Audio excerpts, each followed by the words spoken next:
Tere kõigile! Hõbekunn siin. Täna siis 2026 aasta ja 6. veebruar. Vaatame, mis väärismetallid teinud on ja kust tuli selline ootamatu langus järjekordselt. Aga alustame siis kullast. Kulla 1 untsi hind on hetkel 4126 eurot. Praegu on siis lõunane aeg, kell on täpselt kell 12 ja õhtuks juba, kes teab, mida see hind võib teha, aga sellest räägime juba esmaspäeval. Aga hetkeseisuga siis kuld 4126 eurot 1 untsi kohta. Hõbe selle eest on 62 eurot ja 83 senti. Eile sulgemishind hõbedal oli 57 eurot 1 untsi kohta. Hetkel siis on 5 eurot ülest pole tõusnud.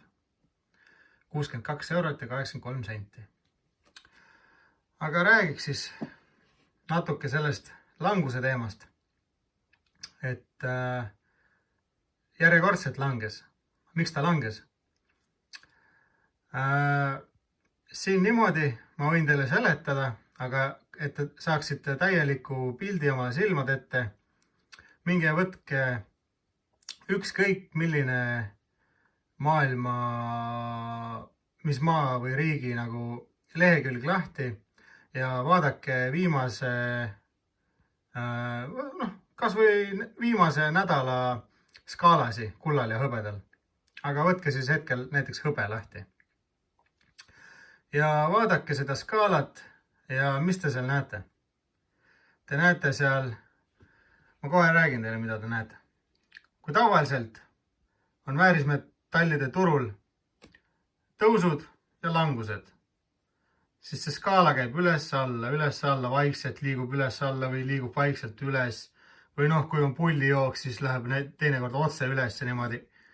Aga mis meil praegu on juhtunud, on selline asi, et nagu on lõpetanud näiteks üks päev treidimise ära, näiteks 60 euro peal ja järgmine päev, kui avamisaeg on, otsejoones alla kukkunud.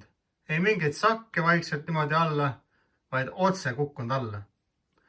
Ja mida see tähendab? See tähendab seda, et pangad on jälle manipuleerinud turgu. Ehk siis nad on teinud seda, mida tegelikult teha ei tohi. Nad on pannud oma aktsiaturul seal neid paberaktsiaid tohutu koguse korraga müüki ja see lööb aktsiahinnad kohe alla ja mõjutab siis hõbeda hinda. Aga tegelikult ei ole asi üldse nii hull, sest need inimesed, kes hoiavad füüsilist hõbedat, nagu siin laua peal, kõik see siin on hõbe.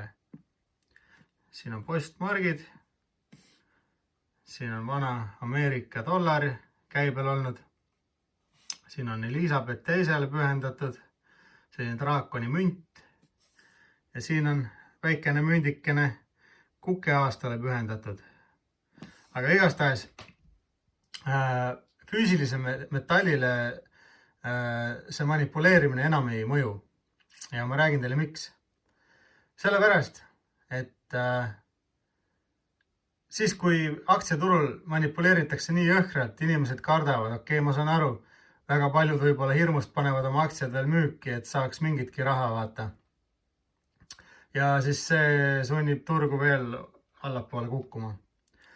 Kuid füüsilise metalli järgi on väga suur nõudlus.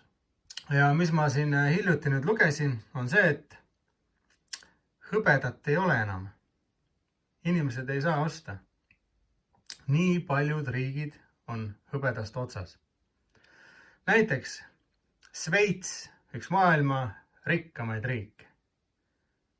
Ta on alati teinud kange kuldmünte, hõbekange, kõike, mida vähegi saab. Aga Sveitsil on hõbe otsas. Täiesti null. 1 untsised kuldmündid, kõik asjad otsas.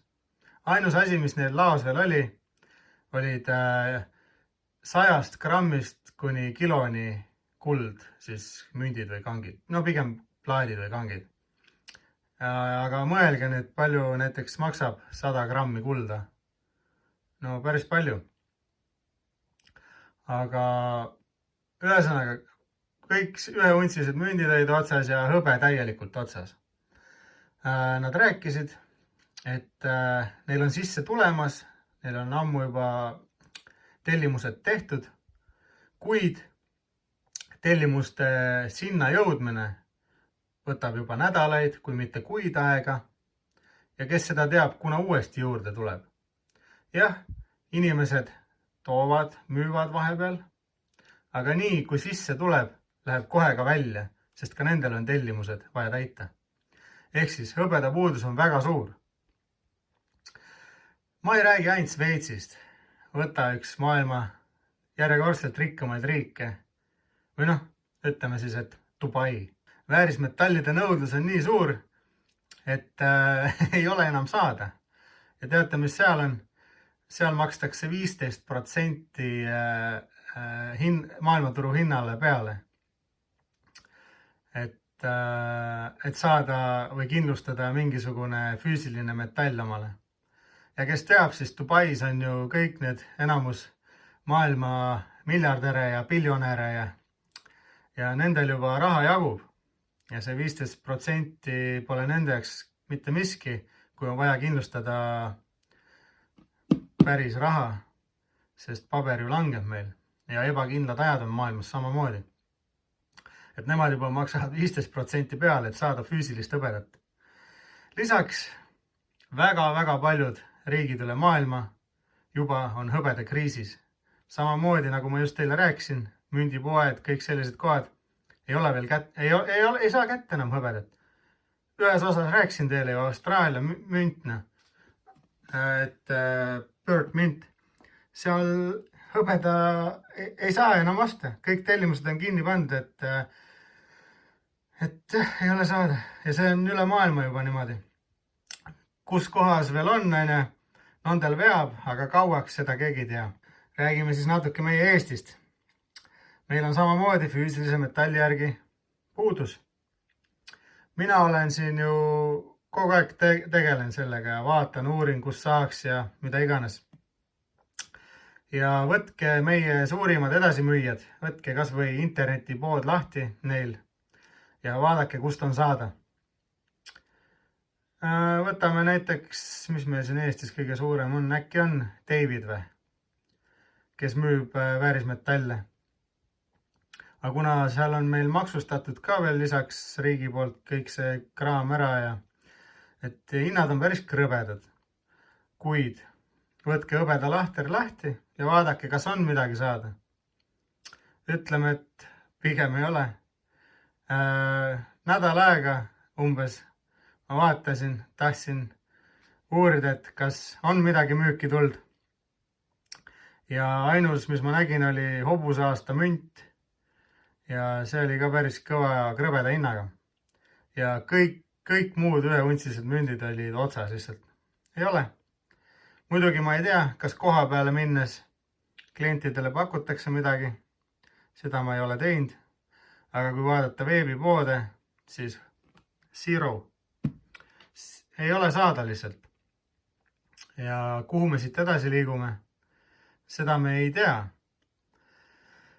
Hõbeda puudus on väga suur igastahes füüsilisele, et kui talle õnnestub kuskilt saada veel hea hinnaga, siis kasutage võimalust. Sest isegi te näete, et 100 eurolt ühe untsi kohta läks hõbe 57 peale paari nädala jooksul, aga hõbedat ei ole saada. Kus see on siis kõik? Tavainimene ei saa enam kätte seda nii lihtsalt, et see on päris ajuvaba. Ja ühesõnaga need, kellel on, siis ärge põdege, las see hind läheb kas või alla, aga nii kaua kui te ei müü, te olete võitnud, teil on teie hõbe väärismetallid, et see on õige vara, mitte mingi paberine. Aga mis maailmas toimunud on? Väga midagi. Et peale selle, et Ameerika saatis jälle ühe sõjalaevastiku armee sinna Iraani poole ja nüüd käivad mingid läbirääkimised tänase seisuga. Ehk siis näha ole, kas läheb sõjaks või ei lähe. et kui sõjaks läheb, siis võite kohe arvestada, et kuld võib kahekordistuda ja hõbe võib seal 4-5-kordistuda. Nagu päevapealt, seal ei pruugi kahtlustki olla. Ei pruugi seda muidugi teha, aga pole mingit kahtlust, et ta võib seda teha. Ühesõnaga, hetkeseisuga lõunasel ajal pole mul rohkem teile uudiseid öelda. Aga ma tahtsingi teile öelda, et kui teil on füüsilist, hoidke kinni, ärge müüge, sest suur puudujääk on ja veel suurem on tulemas, ma kardan. Aga siin oli hõbekunn, nagu ikka, subscribe kanalile, pange videole like ja kommenteerige, mida teie sellest asjast arvate. Näeme juba järgmises videos. Tšau!